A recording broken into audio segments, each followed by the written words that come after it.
บอนไซสำหรับผมคืออะไรเหรอคือที่แรกผมไม่รู้จักเลยว่ามันคืออะไร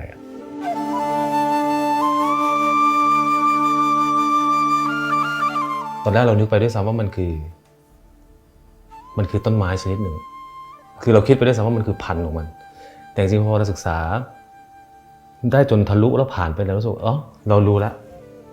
ว่าบอนไซมันคือวิธีการแปลตรงตัวก็คือบอนไซคือไม้กระถาง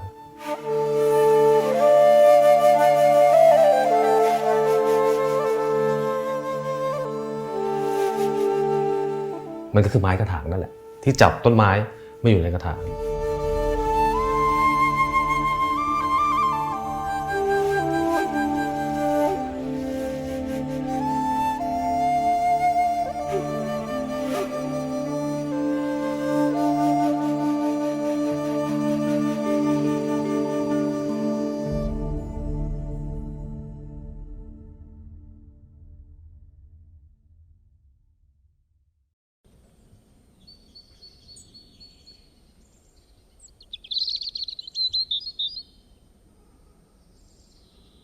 จริงๆแล้วตัวผมเองเนี่ยผมไม่ได้มีความรู้เรื่องต้นไม้มากนักเพราะว่าอย่างที่ทุกคนทราบก็คือเราเป็นนักร้องแล้วก็ไปทัวร์แล้วเราจะดูต้นไม้ยังไงเราคงดูแลมันด้วยดีไม่ได้แต่ว่าพอมาช่วงก่อนโควิดสักพักเนี่ยตอนนั้นเป็นช่วงที่พักงานพอดีสัก2-3 ปีที่แล้วเราก็เริ่มรู้สึกว่ามันมีหนังสือบอนไซอยู่ที่บ้านเล่มหนึ่งเราก็เราเคยสนใจมันพอเคยสนใจมันปุ๊บเนี่ยเราก็หยิบมันมาอ่านไปอ่านมาแล้วเราคงจะเริ่มต้นเลี้ยงมันได้แล้วหรือยังมักจะมีความว่าหรือยังอยู่เพราะความไม่แน่ใจแต่พอผ่านโควิดเข้าไปจริงๆเจอต้องกักตัวอยู่บ้านเนี่ยลองดู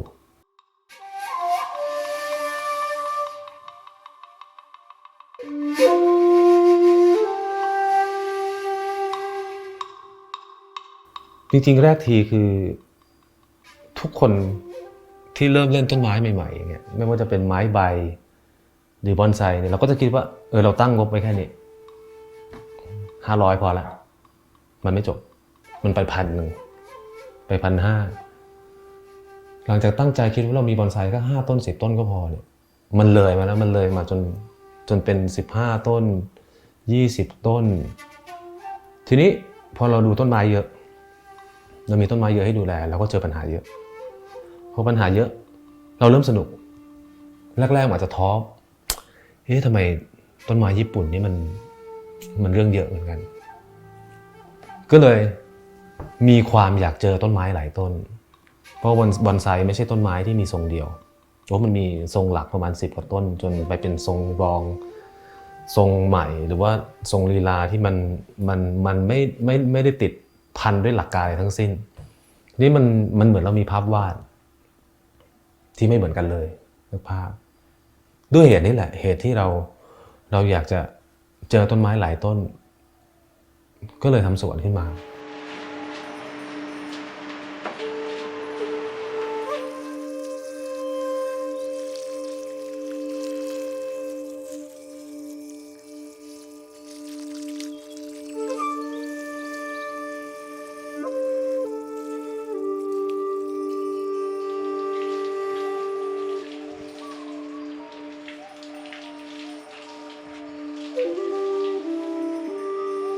อีกส่วนหนึ่งคือมันเป็นวิธีการเจอกับปัญหา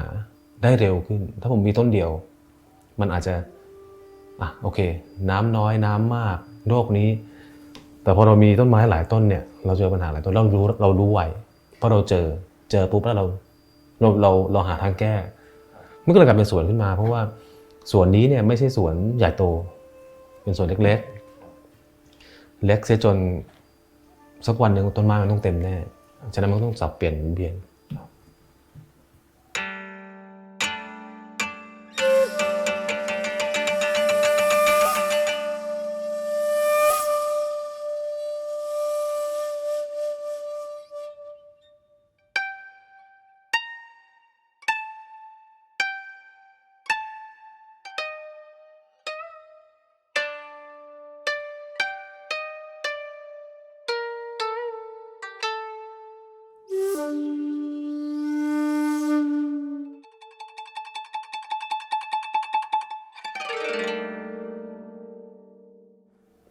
คำว่า ROEN เนี่ย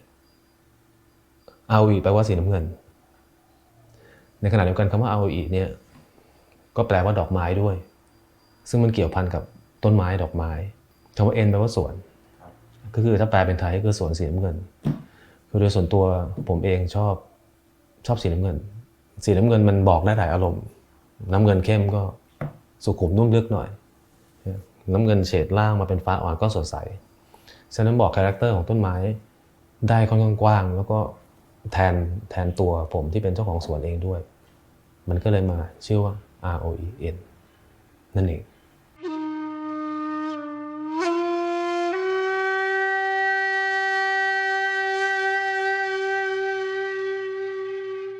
คือตั้งแต่เด็กเราก็ดูการ์ตูนญี่ปุ่นเนาะพอเข้าช่วงวัยรุ่นเราก็นอกจากฟังเพลงฝั่งอเมริกันแล้วเนี่ยเราก็ฟังเพลงญี่ปุ่นด้วยแล้วพอเราได้ไปญี่ปุ่นครั้งแรกเนี่ยเราก็รู้สึกว่าเราชอบวัฒนธรรมแบบนี้คือจริงๆตัวผมเองจะเป็นคนที่โอเคภาพลักษณ์ภายนอกในหมวดของการเป็นศิลปินอะไรก็ตามแต่เนี่ยเราก็จะเป็นสากลตามที่ศิลปินทุกคนก็เป็นเราต้องเดินตามวัฒนธรรมเพลงของอเมริกันซะส่วนใหญ่แต่ว่าจริงๆแล้วเนื้อแท้ของผมเนี่ยผมชอบไปวัดเราจะตกใจกับสถาปัตยกรรมที่มันมีความเป็นเอเชียอย่างเงี้ยเหมือนเวลาเราไปเยาวราชเนี่ยผมจะไปยืนดูวัดจีนอะเรารู้สึกว่ามันในมุมของผมรู้สึกว่ามันหรูหราในแบบเอเชียแต่ว่าเราไปเจอวัฒนธรรมตะวันตกเนี่ยเรารู้สึกว่าเรารู้สึกมันสวยมากแต่เราอินกับวัฒนธรรมเอเชียมากกว่าไม่ใช่แค่ญี่ปุ่นอย่างเดียวมันเป็นผมชอบอาร์ตประสาทด้วยไม่ว่าจะเป็นไทยจีนญี่ปุ่นเอเชียมันก็เลยทำให้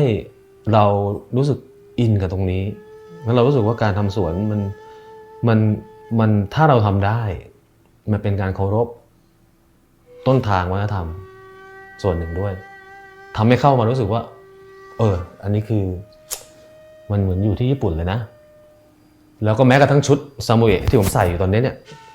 มันก็เป็นชุดทำงานอย่างถ้าเราไปดูสวนที่ญี่ปุ่น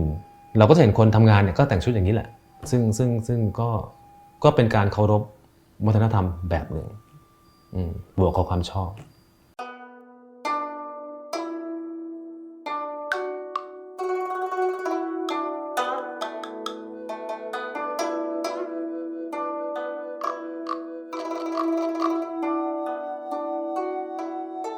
ความเข้าใจที่ว่า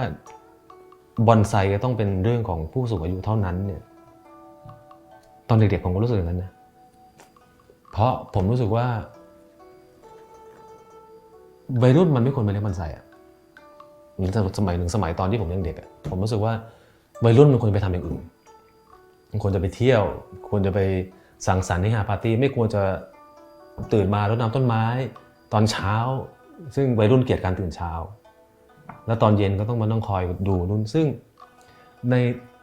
ตอนที่ผมเด็กๆผมรู้สึกอย่างนั้นแต่ว่าพอเวลาผ่านไปวันนี้บอนไซมันกลายเป็นเทรนด์หนึ่งเพราะว่าสมัยก่อนอาจจะเป็นเพราะว่าความรู้เรื่องต้นไม้โดยเฉพาะบอนไซญี่ปุ่นเนี่ยมันเป็นสิ่งที่ค้นคว้าได้ค่อนข้างยากมันมีคำถามว่าไอ้บอนไซญี่ปุ่นมันเลี้ยงยังไงวะดินมันคืออะไรวะแล้วมันต้องเลี้ยงยังไงอากาศต้องยังไงมันถูกคำถามโยนกันครอสกันไปมาจนอีกคนตอบผิดอีกคนตอบถูกจนรู้สึกว่าโอ๊ยวุ่นวายใครจะไปเลี้ยงบอนไซญี่ปุ่นได้สวยแต่ว่าวันนี้พออินเทอร์เน็ตมันผ่านมาเป็น10 20 30 ปีแล้วทุกอย่างมันง่ายขึ้น 5G มันง่ายขึ้นข้อมูลที่เคยรับได้ยากมันถูกแปลมันถูกขยายความมันถูกอธิบายให้มันง่ายขึ้นฉะนั้นวันนี้กลายเป็นว่าแม้กระทั่งที่ญี่ปุ่นหรือที่ไทยเองหรือทั่วโลกเองวันนี้บอนไซเป็นเรื่องที่ง่ายขึ้นแล้วก็ไม่จำเป็นอีกต่อไปที่ว่าบอนไซต้องเป็นเรื่องของคนสูงอายุเท่านั้นที่จะต้องเริ่มต้นเลี้ยงในวัยเกษียณไม่ใช่ผมยังรู้สึกเองด้วยซ้ำไปว่าวันนี้ผมมาเริ่มต้นเลี้ยงบอนไซช้าเกินไป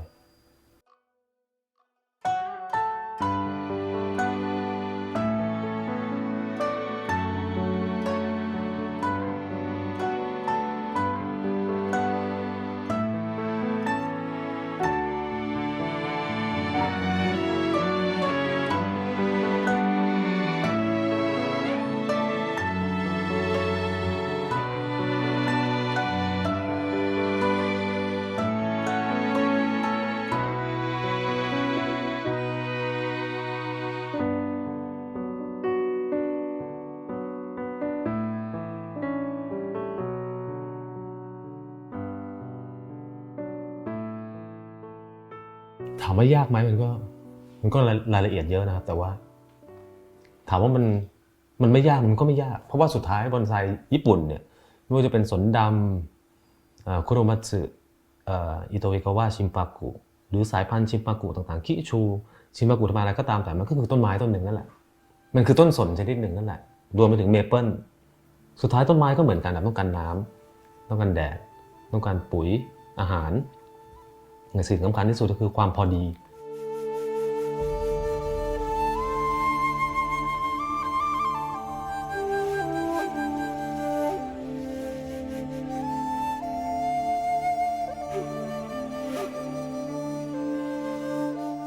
คำจำกัดความของผู้เลี้ยงบอนไซในมุม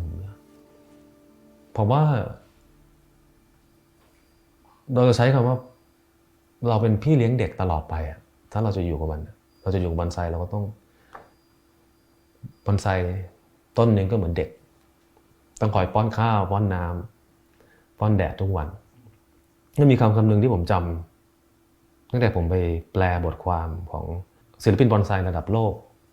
ก็คืออาจารย์มาซาฮิโกะคิมุระมันมีคำหนึ่งที่มันติดอยู่ในหัวผมถึงตอนนี้อาจารย์คิมุระบอกว่าจงเลี้ยงบอนไซให้เหมือนแม่ที่เลี้ยงลูกที่เป็นใบคือคำพูดทั้งหมดนี้มันเข้าใจได้หมดเลยว่าเราต้องดูแลเขายังไง